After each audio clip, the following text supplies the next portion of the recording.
Yeah. Are we seeing the end of Christopher Nolan's career, Jeremy? Yeah, it's over. Christopher Nolan's career is over. I think this He's movie. a fraud. He's washed up. Dirterotic.com. Let's go to the Odyssey. Okay, Daddy. Oh, God. There was so many things that Might get I hit thought for it. could go wrong in terms of not just with Nolan adapting it, but just the idea of doing the Odyssey right now after it's been rewritten by a woman for a modern era and like all this shit around it. And never in my wildest dreams did I think that Robert Pattinson would be saying, you just want your daddy in the fucking Odyssey, dude. That was the last thing I thought would be possible. But here we go. But even still, the casting is still so much worse than that. The casting is fucking horrific in this movie. A handful of them, yeah. It's bad. No, dude, if Ellen Page is Achilles, what the fuck are we doing? Allegedly, Like Jeremy, the Giants. I am interested in your opinion because you've been so hyped for this. This trailer Still am. did not win me over. Let's just say Me that. either. I talked about this on Open Bar yesterday, but like, I didn't like the trailers for Oppenheimer at all. And I mean that from like, Nolan trailers are usually phenomenal. They're usually, if you go back like Dark Knight Rises, Interstellar, like these trailers are incredible. I haven't liked I didn't like the Oppenheimer freaking trailers. Armor's awful. This triggers me so much. Sorry. So you wanted this, and I don't think either one of the trailers have been particularly great at all. But there's just a weird vibe around this movie that I can't quite figure out yet. And it's weird because, as we talked about, as I brought up on Open Bar, there's a huge conversation going on online. But if we're going to bring up ratios when we don't like them, then let's bring up ratios when it goes against the narrative. Then the ratio for the Odyssey trailers is 95% on both. Yeah, incredibly high. It's fucking high as fuck. So there is a conversation out there, a big conversation, but the reception overall is still very positive. But I don't know, man. There's a lot of questions. Dialogue is a huge problem, but I think the casting is the bigger problem. And I don't mean the casting at the top. Matt Damon. Ellen Page on the screen right now. No, listen. Cecil had the best comment when did you guys see what Cecil said? Did they make it out of Ellen Page's vagina? Is her eye? He said that they used 70,000 likes. It was amazing, dude. Comment was amazing. We might have to show it later. Like Cecil's tweet has me dying. I'm like, what are you talking about? I didn't go to his. I hadn't seen it. Holy fuck. Yeah. At least the scope of the trailer does like that. At the very least, I can kind of see. Like, I think it's going to look amazing on an IMAX screen. Like, I think like the world itself is going to look. The shots are going to look good, but that's not. Yeah. The trailer. I saw the trailer for when I saw Mortal Kombat 2, and I was on a huge, big screen, and it did look pretty good visually, but doesn't take away from that. I don't know, man. This is a weird one. This is a very strange movie that has a lot of people confused, and rightfully so. Rightfully so. I think the fantastical element was something that before we saw a clip from this movie, a lot of people were like, Nolan doing a fantastical movie like this? How's he going to handle that? I actually think that what we've seen looks pretty fucking good from the fantastical element. I actually think all that looks good, like with the practical effects and all of that, but everything else around. You got a real Cyclops, weird, man. Yeah. Credit. So right now the rumor is that Ellen Page is Achilles in the underworld, and people need to understand the context of that it isn't it doesn't make it good. I'm just saying.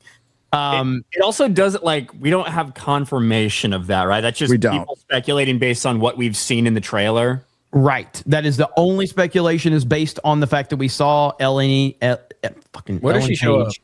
Right. It's the underworld shot with the mud on her face. It's after he says daddy, but before Tom Holland says dad. Yeah. So it's right after this. It's an underworld shot. You see them walking through, and then right there. There it is. So of course, Achilles. This is a demigod.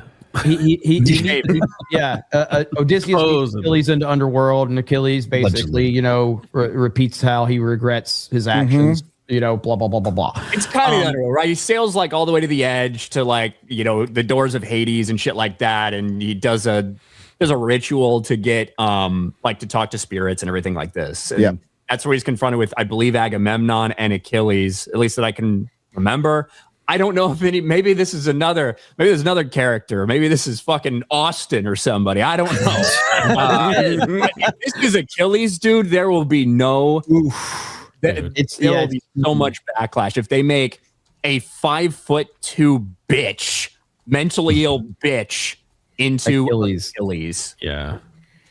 Now, in the Odyssey, in this moment, the whole point is that Achilles is just broken and a shell of himself, all of that. And that's how I think some of the cope will be. Doesn't matter.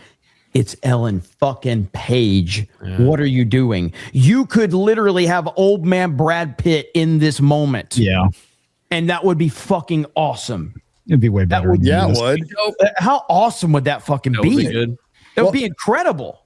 It's Nolan is hit and miss for me, but it's tough to bet against him, and he has got an insane fan base that will support him. Because I'm not saying it's going to flop. I'm just saying I think it might be a chance that we have major issues with this movie. Yeah, exactly. I'm fully expecting it to do well and to really, really dislike it. I can see both of those things happening at the same time. I don't imagine this is going to go badly. The casting is cynical, and he's got past reputation for this. I mean, casting Harry Styles in Dunkirk probably did boost ticket sales for Dunkirk. Did but it also really did fit nothing in that movie. It didn't hurt. Yes and no. It didn't affect. Harry Styles was not a distraction outside of the screaming fucking girls in the theater. No, outside of the audience response, but I mean, it's still quite cynical, and I think what he's doing is sort of ramping that up to max. In this case, you've got that there's a rapist somewhere in the movie, so that's to appeal to black people. You've got Ellen Page in the movie, that's to appeal to the rest of the modern audience. You've got allegedly at least recast Helen of Troy again in a more diverse way. What he's trying to do is, with the casting, I think, is cynical. It's just trying to tell people with the trailers like, this is for absolutely everyone, and we will change as many characters as we need to change in order to get everyone to be interested in the movie. No one wants to see another epic where it's just a bunch of white people with swords, I think is probably the underlying philosophy here. Nobody wants to see Blade killing vampires. Right. He's also doing the typical Hollywood thing right now in the trailers. He's hiding all the diversity elements. Mm-hmm.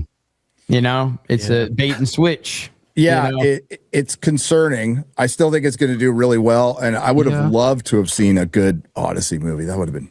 And there is an argument. Still might be. You never know. He's doing a Homeric thing because this is sort of what Homer did with the Odyssey in the first place. The Odyssey is not a work of history; it's a work of mythology, but it's deliberately updated in order to fit the modern audience of Homer's contemporary day. All the weapons they use are of his current day, not the day he was describing. All of the armor is the same thing. He's trying to make it seem alien and familiar at the same time. And in a way, I think Nolan's doing something similar. It's why when you get all of those shots of people in full plate armor, for example, and then the response of anyone who knows history is, that makes no fucking sense because that doesn't come around for several thousand years. But from the Homeric tradition, what that is basically trying to use universally familiar modern things in order to tell a timeless story. And I almost have less of a problem with that in the case of costumes, armor, and weapons than I do with the diverse casting. I think the diverse casting is a more cynical use of the same idea, but you can defend a lot of the costume choices as being consciously the same approach as Homer took in the first instance.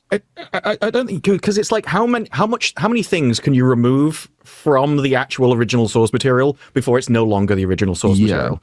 And I think even just removing gods from the story changes it so much that it's not really the same story anymore. When you're trying to ground it in real life, you can't tell a grounded story about gods interfering in Greek, that kind of thing. Yeah, it's like how many people can you include from around the world before it no longer feels like the original setting? Well, I wasn't under the impression that gods are removed from the story, right? You said you wanted to tell a grounded story. You wanted to imagine what it'd be like. We don't know, but like Troy doesn't have gods in it, and a lot of people, or at least Troy is more of a. I know, but that was a huge criticism of it back then. Yeah. People were pissed that it didn't have those elements in it.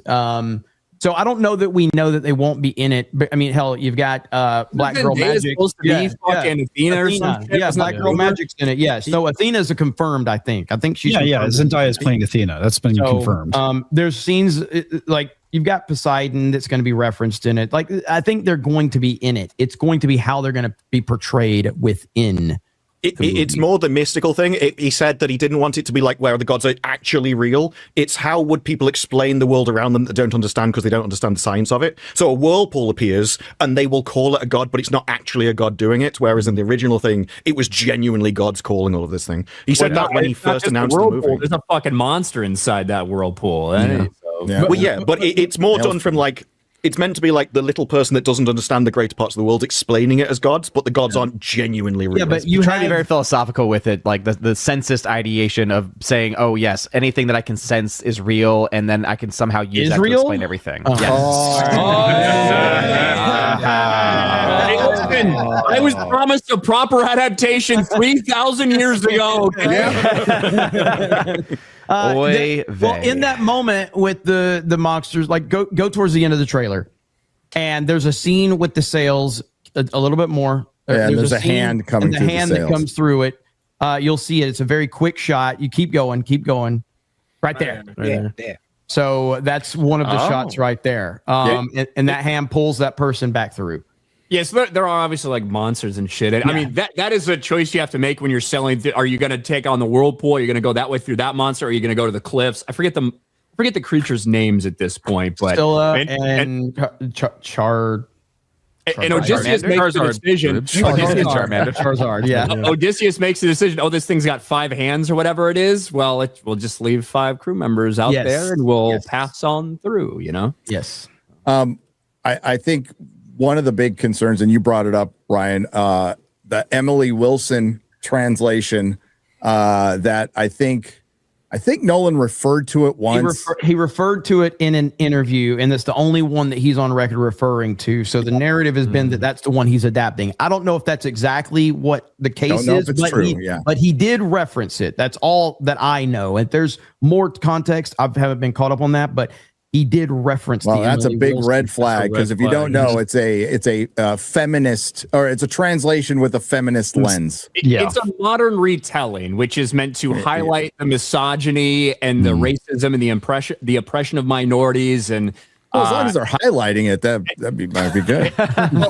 and honestly, just the trailer itself and how much they focused on Penelope does make me think that, and how much they're completely focusing on this time frame where he's missing and what's going on back in his kingdom. That does tell me that they're at the very least expanding on that, and it wouldn't be surprising to me if they were using elements. It feels like it's going to be intercut. It's non-linear. He's already confirmed non-linear. Oh wow, what a surprise! Nolan non-linear. What? Get out of here! Whippy shit. So tired of shit. Yeah, explain the language as well, because I think one of the things that translation does is, and I think she said it's deliberately to try and demystify and also, in a sense, disempower the idea of the noble warrior. This idea that in the original telling and in most older translations, war is spoken of in terms of great glory. It's highly poetic. It's designed to uplift people, but toward an ideal of war, which he doesn't particularly like. And so one of the reasons the language has changed so much is to make it, A, more readable to a modern audience, but B, less mystical and less moving. It's almost less inspiring by design, which I think, from her point of view, is obviously a very good idea. From a point of view of an audience, though, I think we sort of want to be inspired. We like the magnificent. We like almost the poetic, which has seemingly been stripped away from this. The idea, obviously, in having lines like "you just want your daddy" is so that everyone can understand it. But if everyone can understand it, then what is there left to figure out? There's almost nothing to aim for. It's not a higher story anymore. It's just you lose the point. Okay, you lose the point completely. Again. It's like, oh wait, you're gonna make the poetry not poetic. Oh, okay. What is it? It is a poem, and it's not to say like yes. I understand that 3,000 years ago, there were informal Greek references to the word father, which would be the same as dad or daddy or whatever today. But that's not the point. The point is to immerse us in this world. And when you have somebody that says the word daddy on screen, and what we're supposed to believe is, 3,000 or 4,000 years ago, that takes you out of it. That took me out immediately. I had to pause. I was like, Did I really just hear what I think I fucking heard? And I then still think yes, Tom Holland's takes me out more than Robert Pattinson's did because I was waiting for Tom Holland to just ask like, can we? He looks like he's about to make out with him. Yeah, I thought when Tom Holland said it though, I really hated that one. And the "Let's Go" with Odysseus running, screaming, "Let's go, let's go, let's fucking go!" In the very end of the trailer, it's like I think we're good. Or what was that at the very end? Yeah, what was that little like Marvel? I think it's asleep. I hate that comedic bullshit on these trailers. I think it's asleep. Yeah. Are we seeing the end of Christopher Nolan's career, Jeremy? Yeah, it's over. Christopher Nolan's career is over. I think this movie. He's a fraud. He's washed up. I think this movie's guaranteed to do $400 to $500 million just on Nolan fans. Mm-hmm. What beyond that depends on how well the perception and the conversation is around it. But for people that are saying it's going to flop, I'm sorry, man, but Christopher Nolan has the biggest fan base in Hollywood. Its name is Tenet. Its name is Tenet, and even when it came out, it still made $365 million globally. It was an incomprehensible film, Tenet. Whereas this has the huge advantage of, even with all of the stylistic changes, the language changes, the casting changes, everything else, if it still basically tells the story of the Odyssey, it will make infinitely more sense than Tenet, because it's not only because it's a really strong story, it's just a story to begin with. There's going to be, the dog is in the trailer. You can't not cry at any version of the dog in this story. It's going to hit some fairly low-hanging fruit, and it's going to also probably some of the higher ones as well. It's going to do really well. I would imagine like Troy's inflation-adjusted box office is a realistic bet. So if I'm not mistaken, that if you adjust it did very well. It did very well. $800 million in today's money. I would imagine this is realistic for them, at least realistic for this. Well, the trailer, I just had to look it up, but so the Odyssey trailer, the first one, did 121 million views in 24 hours, over double what Oppenheimer did in the first 24 hours. Views don't equate to box office. I understand that, but it's director to director, and he did, Oppenheimer did almost $1 billion fucking dollars. So people are hyping, which is insane. And Oppenheimer introduced Nolan to a generation of people that didn't see him as being that visionary director. They were for a lot of people like Nolan. Oh, he did the Batman movies, but like after Oppenheimer, now things are really shifting. Like he is the Spielberg of the day. So you're going to get a lot of people that are just going to this because this is the movies and what the movies was supposed to be. He is the biggest movie star in Hollywood.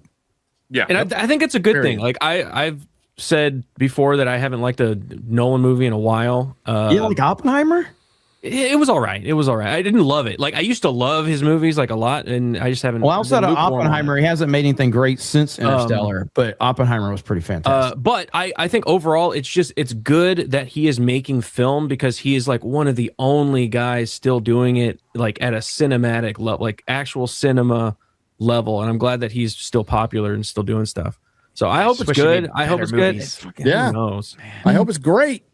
Who knows? I find it to be it's just if Alien, whatever. Alien. I like Alien Page. Alien Page. If Alien Page is Achilles, I don't know how I don't know how you can overlook anything, dude. I really don't. But also, I'm not sure how you can overlook anything if Helen of Troy is Lupita Nyong'o. I know the most beautiful woman. In our space, yes. I mean, she's pretty, but like she's not Helen. Yeah, it's just like it's impossible to overlook that shit, dude. Like that is tough. That is really tough to get past. This is the kind of movie where I don't want any more marketing. I don't want any more trailers. Give us the release day. And they don't need let it. You know how it is afterwards. They could probably save a lot of money on marketing on this one. Just you have Chris Nolan. That's it. You're good. That's all you need. Yeah, you're don't good. Do anything else. You don't need it. Yeah, but I mean, it's going to be. It's already being talked about a lot. So I imagine, and I've got my tickets already. Maybe we'll get more adaptations of Greek stories with black people.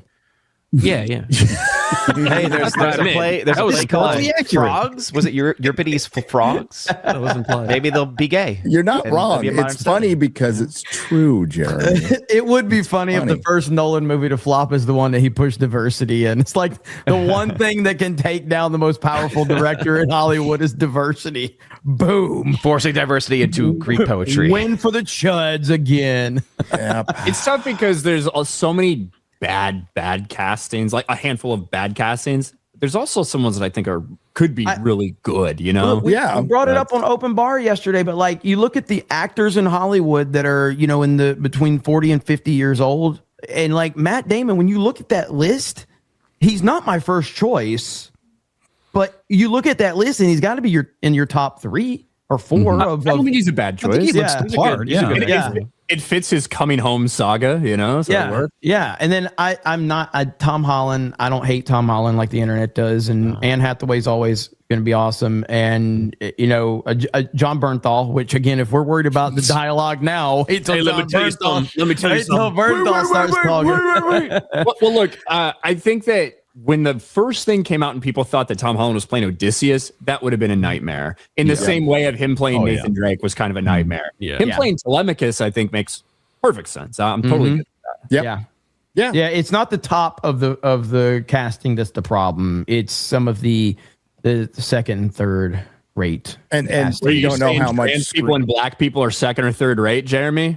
I don't think you want me to confirm that or deny it. I think you just I wouldn't have a problem if you said it. I just want to be sure. I'll call you afterwards and say something even worse. So you'd rank it maybe what, 3 out of 5? Just about. That was a good one. We'll come up with some sort of compromise.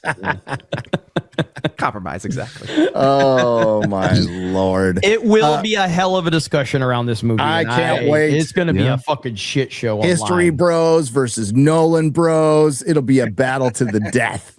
But there's more Nolan bros. Okay, so history bros, be ready.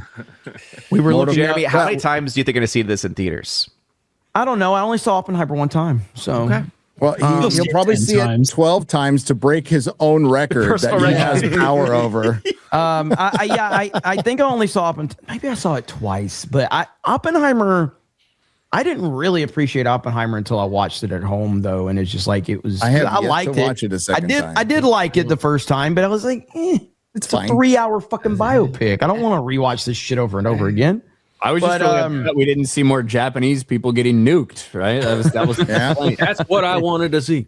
Well, we got a sequel. We got Godzilla -1. That was the sequel to Oppenheimer. So, yeah, but Oppenheimer, good movie. He's totally not a communist. He was only fucking a communist and hanging out with the communists, but he totally wasn't a communist, guys. It's okay. Nerdrotic.com.